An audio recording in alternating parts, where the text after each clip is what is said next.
করে তোকে ইংলিশ মিডিয়ামে পড়িয়েছিল, অথচ দেখ তোর বাবার শেষ জানাজায় তুই তার নামাজটা পড়াতে পারলি না, সে হুজুররাই সে নামাজ সম্পন্ন করলো।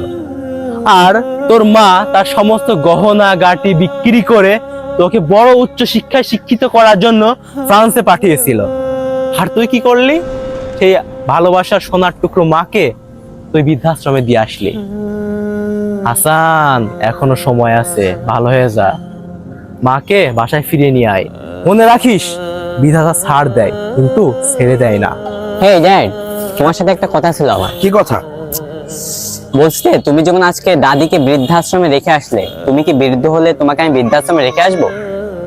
হায় আল্লাহ, আমার সন্তানের এই প্রশ্নের উত্তর আমি কিভাবে দেব? আমি যে কাজ করেছি এটা মানুষের মতো কাজ না।